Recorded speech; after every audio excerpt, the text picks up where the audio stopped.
Film की शुरुआत में हमें नामी नाम की एक लड़की दिखाई जाती है जिसकी आंख अलार्म बजने पर खुलती है। नामी सारा ही दिन मोबाइल इस्तेमाल करती रहती है, जिसकी ऑफिस में काम करते वक्त, किसी से बातें करते वक्त और पार्टी में भी बस मोबाइल इस्तेमाल करती रहती है। फिर पार्टी करने के बाद रात को वो बस के जरिए घर जा रही होती है, तो वहाँ उसकी आंख लग गई थी, उसे पता नहीं चलता और उसका मोबाइल गिर जाता है। और जब वो जागती है तो उसे अपने मोबाइल का ख्याल नहीं रहता, मोबाइल के बगैर ही वो अपने घर आ जाती है, जिसके बाद वो एक लड़की को मिल जाता है। फिर अगले दिन भी नामी अपने घर गहरी नींद में सोई हुई थी, जहाँ तभी उसकी दोस्त आकर उसे जगाती है और तब नामी को ख्याल आता है कि उसका मोबाइल गायब है, इसीलिए वो उसे ढूंढने लगती है। पर जब मोबाइल नहीं मिलता तो वो अपने नंबर पर कॉल करती है और फोन एक औरत उठाती है। असल में जिस लड़के के पास फोन था वो अपनी मॉम की रिकॉर्डिंग के जरिए उससे बातें कर रहा था, मतलब कि बोल उसके मुंह में रही थी और वो उनकी आवाज ही नामी को सुना रहा था। वो औरत उसे बताती है कि हाँ, तुम्हारा मोबाइल मेरे पास ही है। ये सुनकर नामी उसे एक होटल में बुलाती है, जिस पर वो मान भी जाता है। वो लड़का फिर उसका मोबाइल चेक करने लगता है, पर पासवर्ड की वजह से उसे नहीं खोल पाता। इस वजह से लड़के को गुस्सा आ जाता है, वो मोबाइल की स्क्रीन ही तोड़ देता है। दूसरी तरफ शेर से दूर जंगलों में एक लड़की की लाश मिलती है, जिसकी हालत काफी खराब थी क्योंकि कॉफी बेरहमी से उसे मारा गया था। इस केस को एक ऑफिसर देख रहा था, जो अपने साथी को कहता है कि इस कत्ल खून का शक मुझे अपने बेटे जून पर है, जो पिछले 7 सालों से गायब है। जून और कोई नहीं बल्कि वही लड़का था जिसे नामी का मोबाइल मिला था। तो इस सिलसिले में इस ऑफिसर ने बहुत सारी चीजें भी पता की होती है। तो उसका साथी कहता है कि आपको बस शक है, पर उसे पकड़ने के लिए हमें सबूत इकट्ठा करने होंगे। उधर नामी अपने डैड के होटल में आकर उनसे मिलती है। उसे पता चलता है कि मेरे डैड का इंस्टाग्राम अकाउंट भी है, तो ये जानकर उसे काफी खुशी होती है। अब तभी नामी के पास उसी औरत की कॉल आती है जिसके पास उसका मोबाइल था। वो कहती है कि गलती से तुम्हारे मोबाइल की स्क्रीन टूट गई है, मैंने उसे ठीक करने के लिए मोबाइल की एक दुकान पर भेज दिया है, पैसे भी दे दिए, तो तुम उस दुकान पर जाकर अपना मोबाइल ले सकती हो। फिर थोड़ी ही देर बाद नामी अपना मोबाइल लेने के लिए उस दुकान पर पहुंच जाती है, जहाँ उसे जॉन भी दिखता है जिसने मास्क लगाया हुआ था। वो नामी के मोबाइल की डिटेल्स में उसका पासवर्ड भी पता लगवा देता है और फिर उसका मोबाइल ठीक करने के दौरान वो उसमें एक हैक करने वाला सॉफ्टवेयर भी डाल देता है और उसके मोबाइल का एक डुप्लीकेट फोन बनाकर नामी को दे देता है। वो फिर वहाँ से चली जाती है। अब जो नामी अपने मोबाइल पर कर रही थी वो सब जॉन भी देख रहा था, क्योंकि उसने नामी के मोबाइल को अपने कंट्रोल में कर लिया था और ये भी उसे चला सकता था। वो उसके चैट्स, यानी मैसेजेस पर वो किससे बात करती है, कॉल्स, यहाँ तक कि खुद नामी पर भी कैमरा के जरिए नजर रख रहा था। फिर रात में जब नामी अपने डैड के होटल में काम करवा रही थी तो तब जून भी वहाँ आता है और उसे बताता है कि मैं यहाँ आता रहता हूँ। वो उसे इसलिए नहीं पहचान पाती क्योंकि दुकान में उसने मास्क लगाया हुआ था। वो नामी से यहाँ की सबसे खास शराब मांगता है। अब क्योंकि वो उसके मोबाइल पर नजर रख रहा था तो उसे सब पता चल जाता है कि नामी को कौन कौन सी गेम्स पसंद है और किन किन चीजों में उसकी दिलचस्पी है, जिससे वो नामी को इम्प्रेस, मुतासिर कर लेता है। और अब उसे अपने बारे में भी बताता है कि मैं एक ऐसी कंपनी में जॉब करता हूँ जो सॉफ्टवेयर, कंप्यूटर और इंटरनेट से जुड़े सारे काम करती है। उन दोनों को बातें करते हुए नामी के डैड भी देख रहे थे। फिर रात को नामी अपने दोस्तों से बातें करते करते सो जाती है और पूरी रात जून उसका मोबाइल ही चेक करता रहता है, जिससे वो उसके बारे में हर एक जानकारी और राज जान चुका था। जिसके बाद अगली सुबह नामी अपने ऑफिस आती है। वो दरअसल एक कंपनी में काम करती थी। उधर जून अपनी पिछले शिकारी यानी उस लड़की की तस्वीर देखता है जिसका कत्ल उसने किया था, जो और कोई नहीं बल्कि वही थी जिसकी लाश जंगल में से मिली थी। जिसके बाद वो अपना अगला शिकार नामी को चुनता है। उधर नामी के पास उसकी बॉस आती है, कहती है कि हमारी कंपनी को एक काफी बड़ा प्रोजेक्ट मिला है, साथ ही तुम भी काफी अच्छे से काम कर रही हो, मैं तुमसे बहुत खुश हूँ, इसीलिए मैं तुम्हारी सैलरी दोगुनी कर रही, यानी कि डबल कर रही हूँ, पर तुम इस बारे में बाकी साथियों को मत बताना। अब उनकी ये सारी बातें जून ने भी सुन ली थी। उधर वो ऑफिसर यानी जून के डैड घर आकर अपनी वाइफ से बातें करने लगती है, पर वो जून के बारे में उन्हें कोई बात नहीं बताती। हालांकि उन्हें पता होता है कि जून और उसकी मॉम आपस में राब्ते में है और बातें करती रहती है। वो फिर अपनी वाइफ को बताते हैं कि शहर में एक लड़की का खून हुआ है जिसका शक मुझे जून पर है और मैं ये बात जानता हूँ कि तुम उससे राब्ते में हो, क्योंकि मैंने तुम्हारी और उसकी बातें सुन ली थी। जो सुनकर फौरन वो बोलती है कि नहीं, मैं नहीं मानती, मेरा बेटा ऐसा नहीं कर सकता, वो किसी का खून भला क्यों करेगा।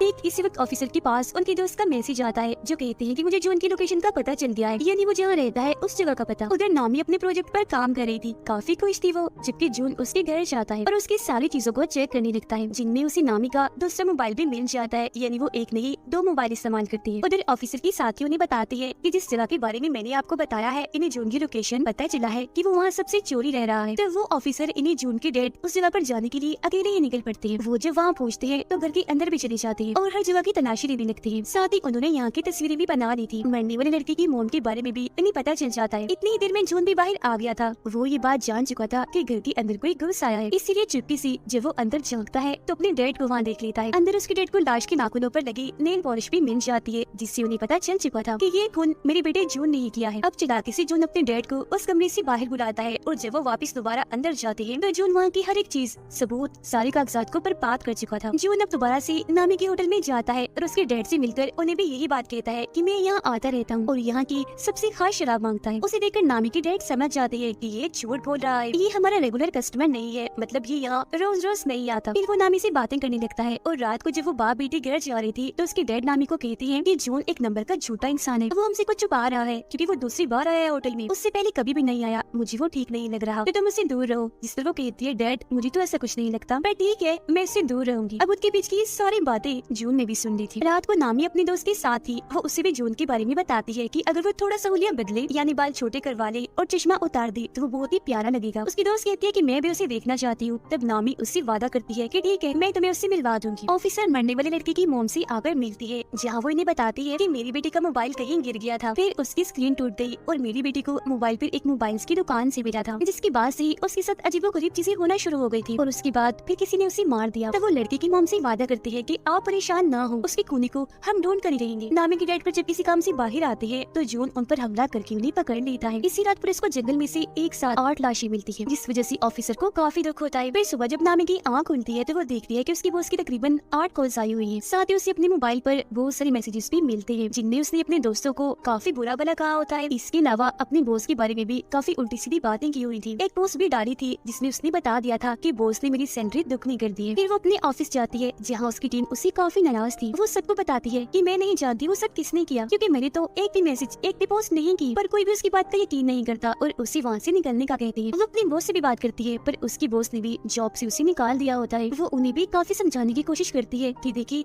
मेरी बात का यकीन करिए, कोई भी पोस्ट कोई भी मैसेज मैंने खुद से नहीं किया, मुझे लगता है किसी ने मेरा मोबाइल हैक कर लिया है, कोई मुझे फंसा रहा है, मतलब मेरे मोबाइल को कोई अपने कंट्रोल में लेकर चला रहा है तो जरूर उसी ने किया होगा। जिस पर उसकी बॉस उसे ये साबित करने का कहती है और धक्के मारकर उसे वहाँ से निकाल देती है। इस चीज से उसे काफी दुख होता है। वो सीधा अपने दोस्त के पास जाती है और उसे सबके बारे में बताकर काफी रोने लगती है। तब उसकी दोस्त उसे सहारा देती है, उसे संभालती है। ये चीज जो उन्हें भी देख ली थी, वो सोचता है कि नामी अपने दोस्त के काफी करीब है तो पहले रास्ते से इसे हटाना होगा। वो और उसकी दोस्त पुलिस स्टेशन जाती है और इस सब के बारे में बताती है। तब ऑफिसर उनसे कहता है कि ये सब आपके साथ ऑनलाइन हुआ है, इसलिए हम आपकी कोई मदद नहीं कर सकते, क्योंकि जिसने भी आपके साथ ऐसा किया हम उसे नहीं पकड़ सकेंगे। ये सुनकर उसकी दोस्त को काफी गुस्सा आता है, जिसके बाद दोनों यहाँ से चली जाती है। जो अब नामी के डैड के घर पर ही रह रहा था क्योंकि उसने उन्हें वहाँ बांध के रखा हुआ था। वो उनके मोबाइल से नामी को मैसेजेस भी करता रहता है ताकि उसे शक न हो कि मेरे डैड को किसी ने अगवा कर लिया है। वो दोनों फिर होटल में आकर बातें करने लगती है। इस बारे में सोच रही थी कि आखिर ऐसी हरकत कौन कर सकता है। वो फिर बात करती है कि इस बारे में पता लगवाने के लिए हमें एक ऐसा इंसान चाहिए जो कंप्यूटर और इंटरनेट में काफी माहिर हो। अब तभी यहाँ जून भी आ गया था, जिसके लिए नामी जोश लेने जाती है और वो उसकी दोस्त के साथ मिलकर नामी का फोन चेक करने लगता है। वो फिर जब आती है तो जून उसे बताता है कि किसी ने तुम्हारा मोबाइल हैक किया हुआ है। उस इंसान ने तुम्हारे मोबाइल में एक ऐसा सॉफ्टवेयर डाला है जिससे तुम्हारा मोबाइल उसके कंट्रोल में आ गया है और तुम जो भी करोगी उसे पता चल जाएगा और मोबाइल को वो अपने तरीके से भी चला सकता है। वो फिर नामी को बाहर आता है और बताता है कि ये काम किसी करीबी का है, वो करीबी जिसे तुम्हारे मोबाइल का पासवर्ड भी पता है, क्योंकि पासवर्ड खोलने के बाद ही उसने ये सब किया होगा ना। अब तभी उन दोनों की तस्वीर चुटकी सी नामी की दोस्त बना रही थी, जिससे उसे काफी अजीब लगता है। वो फिर होटल में जब आती है तो उसकी दोस्त उसे एक खबर दिखाती है जिसमें पुलिस को एक साथ 8 लाशें मिली थी। अब उसकी दोस्त नोट कर लेती है कि नामी मुझसे बात नहीं कर रही। वो उससे इसकी वजह पूछती है कि तुम मेरी बात क्यों नहीं सुन रही, तुम्हारा मूड भी खराब है, क्या हुआ, नाराज हो? जो सुनकर नामी भड़क जाती है, कहती है कि मुझे तुम पर शक है, ऐसा मेरे साथ तुमने किया होगा क्योंकि मेरी पासवर्ड तो सिर्फ तुम ही जानती हो। जो सुनकर उसकी दोस्त को काफी बुरा लगता है। वो कहती है कि तुम कल के आए उस लड़के जून की वजह से मुझ पर शक कर रही हो। ठीक है, अगर तुम्हें ऐसा ही लगता है तो मैं तुमसे दूर चली जाती हूँ। इतना कहने के बाद वो नामी से अपनी दोस्ती तोड़कर चली जाती है। वो काफी दुखी थी, रो रही थी और ये चीज जून भी देख लेता है। उधर पुलिस मरने वाले लोगों की लाशें जब उठा रही थी तब उनका सामान भी देखा जाता है, जो देखकर ऑफिसर काफी परेशान हो गए थे। तब उनका साथी कहते हैं कि ये काम आपका बेटा ही कर रहा है, हम जानते हैं, तो हमें उसे पकड़कर रोकना होगा जल्द से जल्द, क्योंकि चीजें काफी आगे तक निकल गई। तब ऑफिसर कहती है तो सबसे पहले तुम उस मोबाइल की दुकान को ढूंढो जहाँ जून काम करता है, जिस पर उसका साथी हाँ बोलता है और ये दोनों वहाँ से निकल जाते हैं। नामी होटल में बैठी अपनी और अपने दोस्त की वीडियो देख रही थी। वो काफी दुखी थी और अपना मोबाइल गिरा देती है, जिससे स्क्रीन फिर से टूट जाती है। उधर ऑफिसर और उनके साथी को जून की मोबाइल की दुकान मिल जाती है, पर उसने यहाँ की हर चीज को तबाह बर्बाद कर दिया था। लेकिन कुछ पेपर्स के जरिए उन्हें 8 कस्टमर्स के बारे में पता चलता है, जो और कोई नहीं बल्कि वही लोग थे जिनकी लाशें इन्हें मिली थी। ऑफिसर बताते हैं कि मुझे 9वीं लड़की की डिटेल्स भी पता है जो मरने वाली है। है और वो डिटेल्स मुझे जून के घर से ही मिली थी, तो अब हमें उसको बचा लेना चाहिए। जो सुनकर उनका साथी कहता है कि हमें इस सब के बारे में खबरों में भी चला देना चाहिए ताकि जून को जल्द से जल्द पकड़ा जा सके। अब तभी इधर नामी भी आ जाती है। उसने इन दोनों की बातें सुनी थी और जब वो वहाँ जून का नाम देखती है तो समझ जाती है कि और किसी ने नहीं बल्कि जून ने ही मुझे फंसाया है। उसने मेरा मोबाइल हैक करके वो सारी मैसेजेस और पोस्ट की थी। उसकी वजह से ही मैं आज अकेली हूँ, मेरे पास नौकरी भी नहीं है और मेरी इतनी अच्छी दोस्त भी मुझे छोड़कर चली गई है। वो मजीद जून की कंपनी में कॉल करती है जहाँ से उसे पता चलता है कि इस नाम का कोई भी वर्कर यहाँ काम नहीं करता। जो सुनकर नामी को जून पर काफी गुस्सा आता है और वो फैसला करती है कि मैं उसे अपना बदला लेकर उसे सबक सिखा कर ही रहूंगी। उसकी ये बातें ऑफिसर ने भी सुन ली थी, पर वो उसे ये बात नहीं बताते कि जून एक सीरियल किलर भी है, यानी एक खूनी जिसने न जाने कितने लोगों को मार दिया है। पर वो सिर्फ ये कहते हैं कि मैं भी जून को पकड़ना चाहता हूँ, वो अच्छा लड़का नहीं है। जिस पर नामी उन्हें एक आइडिया देती है कि मैं ऐसा करूंगी कि उसे मिलने के लिए घर बुला लूंगी, मैं आप लोगों को भी बता दूंगी तो उसे पकड़ने के लिए फौरन आप लोग आ जाना। जिस पर वो दोनों ऑफिसर्स मान जाते हैं। फिर अगले दिन जून के पास नामी का मैसेज आता है जो उसे मिलने के लिए बुलाती है, जबकि उसके घर के बाहर नीचे दोनों पुलिस ऑफिसर्स गाड़ी में जून के आने का इंतजार कर रही थी। अब जून नामी की ख्वाहिश के मुताबिक अपना हुलिया बदलता है, जिसे वो अपने बाल काट कर चश्मा उतार कर उससे मिलने चाहता है। वो उसके घर के बाहर नीचे पहुँचता है जबकि नामी ऊपर अपने घर में तैयार हो रही थी। नीचे जब जून आगे बढ़ रहा था तो दोनों पुलिस ऑफिसर्स उसे पकड़ लेती है, पर उसका चेहरा देखकर समझ जाते हैं कि ये जून नहीं है बल्कि कोई और ही है, क्योंकि दरअसल हुलिया बदलने की वजह से वो उसे पहचान नहीं पाई। अब जून उन दोनों को धमकाने लगता है कि मैं तुम्हारे खिलाफ रिपोर्ट करूंगा क्योंकि मैं मासूम हूँ, बेकसूर हूँ और तुम मुझ पर शक करके गन दिखा रही हो। जिस पर ऑफिसर का साथी कहते हैं वो दरअसल हमें गलतफहमी हो गई थी, हम किसी खूनी को ढूंढ रहे हैं। पर जून उनसे कहता है कि खैर जो भी है देख लूंगा तुम्हें।